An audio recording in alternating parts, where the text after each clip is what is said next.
Assalamualaikum warahmatullahi wabarakatuh. Perkenalkan nama saya Izamuddin Firdaus dari kelas 2 TIP SPS 3 Lamongan. Jadi di sini saya akan mempresentasikan proyek saya dengan mata kuliah workshop pemrograman web. Di sini saya di proyek ini saya membuat aplikasi invoice untuk mempermudah suatu perusahaan mengatur pembayaran dari klien-kliennya. Untuk teknologi yang saya gunakan di sini saya memakai Node.js. Untuk bahasa pemrogramannya saya menggunakan Node.js.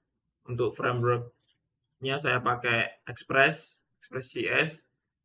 Terus untuk template tampilannya saya pakai Mazer. Mazer ini dibuat langsung oleh anak bangsa. Seperti ini ya dokumentasinya. Ini GitHub-nya saya ambil dari sini.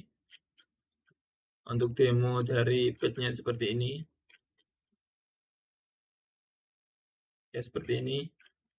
Menurut saya kan cocok dan juga ini kan gratis. Terus untuk database-nya saya pakai MySQL. Saya pakai MySQL. Di sini saya pakai untuk paket yang saya install pada Node.js saya ini saya pakai Argon. Jadi Argon ini digunakan untuk mengenkripsi file, mengenkripsi password. Terus ada cookie parser. Kalau nggak salah cookie parser ini berfungsi sebagai supaya si Node.js-nya dapat menerima cookie yang digunakan untuk autentikasi si kliennya, si user saat kita melakukan login. Terus course itu supaya API-nya dapat diakses melalui line domain atau line host. Terus ada .env ini bertugas untuk mengatur environment variable. Jadi umpama kok mau mengganti atau mengedit database, mengedit secret key, itu bisa langsung melalui file .env. Jadi tanpa kita ganti-ganti di file config, di folder config ini. Oke, lanjut. Ada cookie parser, ada EJS. Jadi EJS ini adalah template, manajemen template dari Express. Sebenarnya masih ada banyak, ada HSB atau apa itu Pak. Terus tapi di sini saya pakai EJS. Terus saya pakai EJS layout untuk membuat layouting. Jadi kadang kan ada menu tersebut itu nggak harus diganti setiap saat. Contohnya di sidebar seperti ini.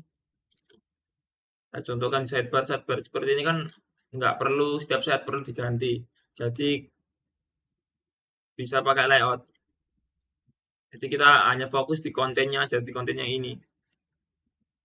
Oke, setelah itu kita lanjut lagi ke Express MySQL Session.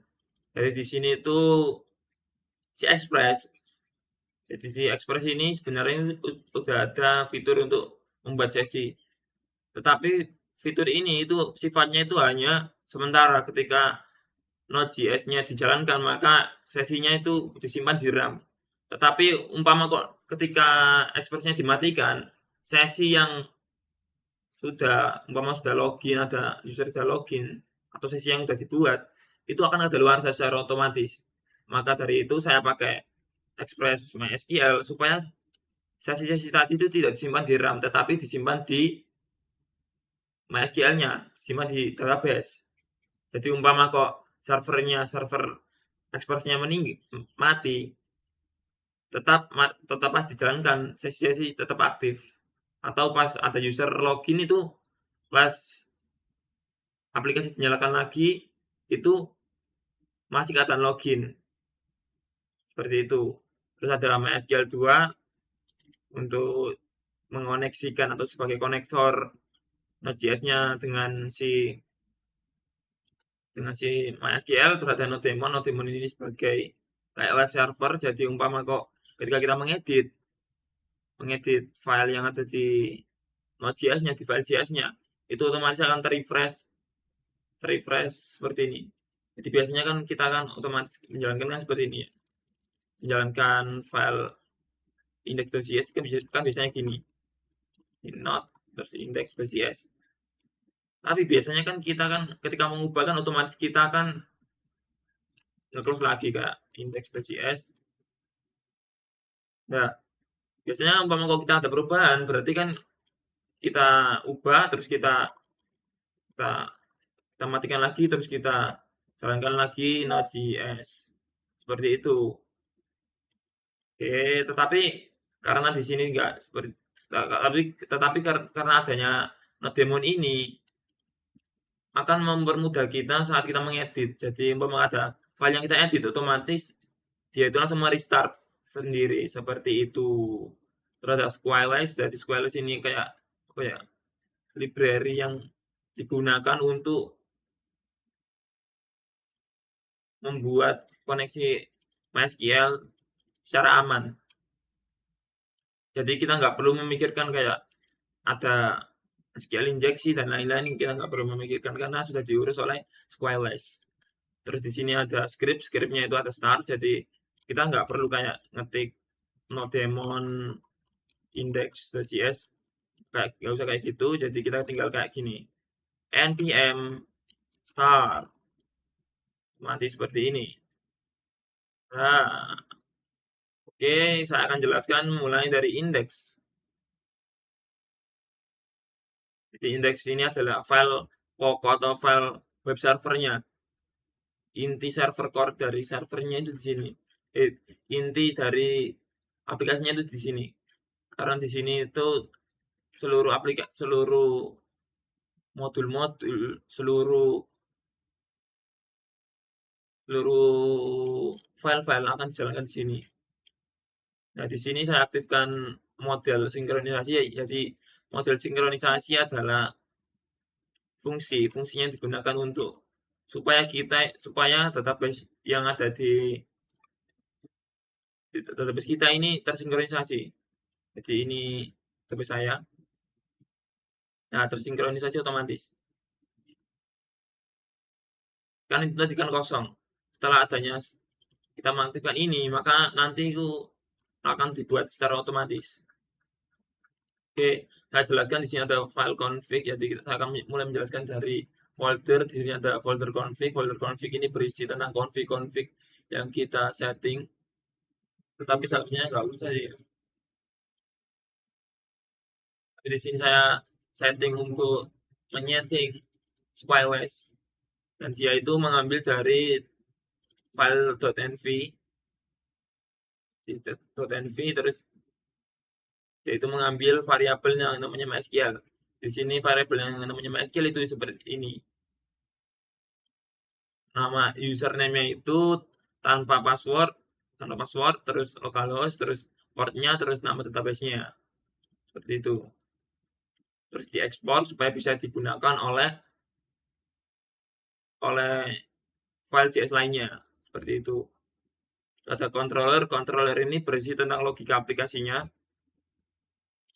Seperti ini contohnya di sini ada out controller di sini itu bertugas untuk autentikasi dari si user. Jadi di sini ada login, intinya itu dia itu user ngambil user dengan nama tertentu. Lalu jika ditemukan maka user not found. Umpama ditemukan, dia itu mengecek passwordnya. Password yang dikirimkan user dicek apakah sama dengan password yang ada di database. Seperti itu. Ketika password tidak sama, maka password not match. Jika berhasil, maka login sukses. Seperti itu. Dan dia akan membuat sesi username password. Seperti itu. Kita ada forgot juga. Jadi di sini itu intinya autentikasi controller. Jadi berisi logika tentang autentikasi. Terus kita ekspor supaya bisa digunakan di router. Jadi router ini itu bertugas untuk mengatur URL dari si aplikasi kita. Jadi di sini kan ada forgot password, ada logout. Oke, kita lanjut. Di sini seluruh file tadi itu di require atau dimasukkan ke dalam file index.js. Nah, di sini ada middleware. Middleware ini berisi tentang file-file yang bukan seperti logika, tetapi bukan seperti itu ya. Biasanya itu seperti kayak kita untuk mengautorisasi suatu user. Contohnya seperti ini ya, middleware. Di sini itu mengecek apakah dia sudah login, terus mengecek apakah dia admin, terus melakukan sinkronisasi database. Seperti itu. Nah, di sini untuk jadi di sini saya membuat sebuah array. Arraynya itu saya gunakan untuk menyimpan sesi. Jadi seperti ini. Yang mana sesi tadi itu bertahan 1 hari. Oke, di sini saya beri komentar supaya ketika nggak setiap star itu melakukan sinkronisasi model seperti itu. Terus di sini saya abuse ini saya gunakan untuk supaya dia itu bisa menerima input JSON. Terus course ini untuk supaya bisa diakses siapapun. Terus ada URL encode supaya bisa menerima URL encode, dan masih banyak lagi. Ini double. Ada cookie parser supaya dia itu bisa menerima cookie, dan ada static public ini adalah supaya kita itu bisa static public ini adalah file public yang bisa diakses oleh si klien. Di sini ada file public. Di file public ini berisi tentang file-file yang sifatnya statik, jadi nggak berubah-ubah. Sini saya isi file yang apa ya, untuk template. Jadi file-file yang nantinya diakses klien, tapi nggak berubah-ubah. Terus di sini ada express layout untuk layouting, yaitu tadi yang saya jelaskan saya akan gunakan untuk membuat sidebar, karena sidebar nggak mungkin berubah-ubah. Terus view engine yang saya gunakan itu AJS. Terus custom middleware saya pakai dashboard. Jadi dashboard ini dashboard ini itu function yang memanggil dashboard router. Jadi dashboard router itu berisi tentang halaman saja, halaman dari yang akan dibuka oleh user. Oke, di sini ada autentikasi, lain-lain. Oke, di sini ada listening. Listening ini digunakan untuk mengeset port yang digunakan oleh server Node.js nanti. Karena di sini ada server running on port proses env port. Di sini itu diekspor dari file env.env. Jadi di sini saya menggunakan port 4000. Bisa kita ubah sesuai dengan yang kita inginkan. Di sini saya menggunakan 9000 juga bisa. Insya masih bisa. npm start. Nah, di sini langsung berubah jadi 9000 seperti itu. Oke, kita akan coba untuk aplikasinya. Jadi aplikasinya itu berjalan di port 9000 kan. Kita set 9000. Ntar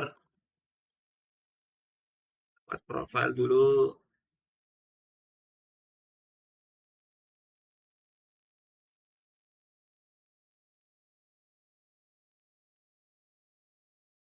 Ini ya.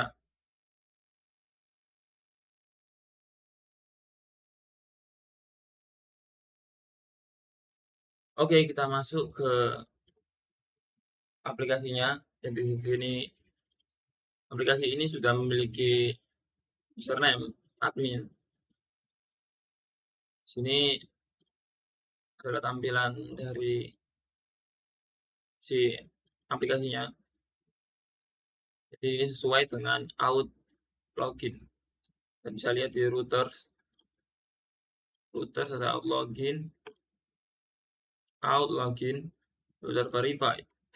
di login, ini dia aku akan mengambil dari out login.